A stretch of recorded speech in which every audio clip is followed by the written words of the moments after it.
Hi hello friends, welcome back to media talks. நான் உங்கள் மௌனிகா. இன்றைக்கி எபிசோடில் என்ன நடந்துச்சு அப்படிதான் இந்த வீடியோவில் நம்ம டிஸ்கஸ் பண்ணலாம். இன்றைக்கி நம்ம வெண்ணிலா பார்த்திங்கன்னா, அம்மா சாமி நீங்கள் எவ்வளோ ரொம்ப நல்லவங்க பாருங்கள், நல்லவங்க மாதிரியே பார்த்திங்கன்னா தாத்தாக்கிட்டேயும் பாட்டிக்கிட்டேயும் மன்னிப்பு கேட்குறாங்க. அதே பிலாசபியோட விஜய்கிட்டையும் பேச போகிறாங்க. நம்ம விஜய் அதெல்லாம் எதுவும் வேண்டாம், நீ போய் ரெஸ்ட் எடு அப்படிங்கிற மாதிரி தாத்தாவுமே சொல்கிறாங்க. நீ எப்போ விஜய்க்காக சாட்சி சொல்ல வந்தியோ, அது உடம்பு முடியாதப்போ சாட்சி சொல்ல வந்தியோ, உயிர் தப்பி வந்தியோ, அப்போவே பார்த்திங்கன்னா நாங்கள் எல்லாத்தையுமே மறந்துட்டோம்மா, நீ போய் ரெஸ்ட் எடுமா அப்படிங்கிற மாதிரி சொல்கிறாங்க. ஆனால் இவங்க எவ்வளோ நல்லவங்க பாருங்கள், காவேரியை ஊசியால் குத்துற மாதிரி குத்தி பேசி அமுச்சிட்டு. ஆனால் இப்போ வரைக்குமே அவங்கள கெஸ் பண்ணவே முடியல. பட் நான் உங்களோட கேரக்டர் எண்டாக போகுது, அது வரைக்கும் ஹாப்பி. ஸோ அப்படி பேசிட்டு போகிறாங்க. ஸோ அதுக்கப்புறம் பார்த்திங்கன்னா வெளியில் என்ன பாட்டி என்ன சொல்கிறாங்கன்னா, சீக்கிரமாக இவ்வளோ அனுப்பணும், திருப்பி பிரச்சனையை நம்ம கூடயே வச்சுக்கக்கூடாது அப்படிங்கிற ஒரு தாட்டில் தான் பாட்டி பேசினாங்க. நேற்றுக்கு பார்த்த பாட்டிக்கும் இன்றைக்கி பார்த்த பாட்டிக்கும் ஓரளவு கொஞ்சம் டிஃப்ரென்ஸ் தெரிஞ்சிச்சு. எனக்கு பர்சனலாக கொஞ்சம் சாதுவாக தான் பேசிகிட்டு இருந்தாங்க விஜய்கிட்ட. விஜய் நம்மளோட பேரன் கஷ்டப்படுறானே அப்படிங்கிறதுக்காக காவேரி இவ்வளோ தூரம் ஹெல்ப் பண்ணியும் அது பெருசாக அவங்க எடுத்துக்கவே இல்லை. குத்தி தான் காவேரியை பேசினாங்க. பட் விஜய் புரிஞ்சுக்கிட்டாரு. ஸோ அது நல்லா தான் இருந்தால், நீங்கள் பேசுனது தான் அவங்களோட மூஞ்சியே மாறிடுச்சு, ஏன் பாட்டி இப்படி பேசுகிறீங்க, இப்படி இப்படி பேசாதீங்க அப்படிங்கிற மாதிரி விஜயும் சொல்கிறாங்க, நம்ம தாத்தாவும் சொல்கிறாங்க. ஸோ அந்த மாதிரி தான் ட்ராக் போச்சு. ஸோ பார்த்திங்கன்னா வெளியில் அவங்க மாமா கிட்டே பேசணும்னு சொல்லும்போது கண்டிப்பாக வந்துடுவாங்க மாமா அப்படிங்கிற மாதிரி சொல்லி அனுப்பிச்சிடுறாங்க. ஸோ அதுக்கப்புறம் பார்த்திங்கன்னா வெளியில் மாமாமே வந்துடுறாங்க. ஸோ அன்றைக்கி சொல்லுவாங்களே எனக்கு நைட் ஷூட் போச்சு விஜய் வீட்டில் அப்படின்னு சொல்லிட்டு, அது இந்த ஷூட் தான். அதையுமே இன்றைக்கி அவர் பேசும்போது சொல்லியிருந்தார்.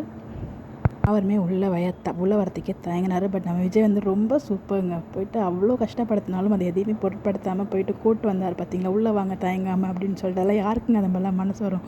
உண்மையாக அதெல்லாம் ரொம்பவே நல்லா இருந்துச்சு. அதுக்கப்புறம் நைட்டே கிளம்புறேன் அப்படிங்கிற மாதிரி சொன்னாங்க. பட் பார்த்திங்கன்னா இல்லை, இன்றைக்கி இருந்துட்டு நாளைக்கு செக்அப் காமிச்சிட்டு அதுக்கப்புறம் நாளைக்கு கிளம்புங்க அப்படிங்கிற மாதிரி தாத்தாவும் பாட்டியும் எல்லாருமே சொல்கிறாங்க. சரின்னு சொல்லிட்டு அவங்களும் அங்கேயே ஸ்டே பண்ணுறாங்க. அப்படியே அந்த பக்கம் பார்த்திங்கன்னா நம்ம குமரனும் காவேரி வீட்டுக்கு போயிட்டாங்க. வீட்டுக்குள்ளே போகிறதுக்கே தயங்குறாங்க. பட் பாட்டி உள்ளே வாங்க சைகையிலே காமிக்கிறாங்க. ஸோ சாரதாமா பார்த்திங்கன்னா சமக்கமாக நின்றுட்டுருக்காங்க. உடனே நீ உள்ளே போ, நான் பார்த்திக்கிறேன் அப்படின்னு சொல்லி குமரன் சொல்லும்போது, நான் பார்த்திக்கிறேன் மாமா அப்படின்னு சொல்லிட்டு அவ்வளோ போல்டாக பேசினாங்க. இந்த மாதிரி காவேரி தான் அங்கே எதிர்பார்த்தோம். இவ்வளோ போல்டாக பேசினவங்க கடைசியில் ஒரு சொதப்பிட்டு போயிட்டாங்க. அதுதான் கொஞ்சம் வருத்தமாக இருந்துச்சு.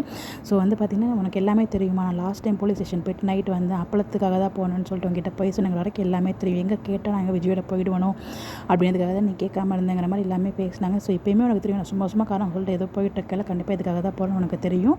ஸோ நம்மளால தான் அவருக்கு பிரச்சனை, பசுபதி அவருக்கு எப்படி பிரச்சனை கொடுக்குறான்னா நம்மள ரீசனாக வச்சு தான் அவர் கொடுக்குறாரு. அப்படிங்கிறப்ப இதுலேருந்து அவரை நான் காப்பாற்ற வேண்டியது என்னோட கடமை, அதை தான் பண்ணேன்.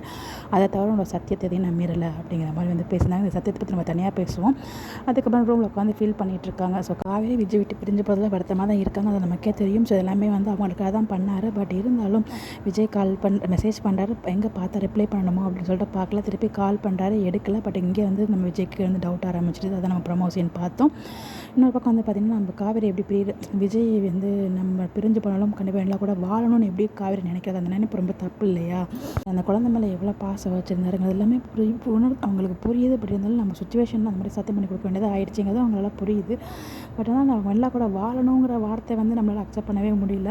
அதாவது நேற்றுக்கு எபிசோடில் இனி காவேரி விஜய்ங்கிற சாப்டர், விஜய் காவேரி இல்லை அப்படின்னு சொல்லி நம்மளால் தாங்க முடியல இப்போ வர. அப்படிங்கிறப்ப இந்த மாதிரி டைலாக்ஸ்லாம் தேவையா? கொஞ்சம் டைலாக்ஸை பார்த்து எழுதுங்க ப்ளீஸ். எங்களும் நாங்களும் பாவம் தான் இல்லையா அப்படிங்கிற எனக்கு ஒரு ஃபீலிங் இருந்துச்சு.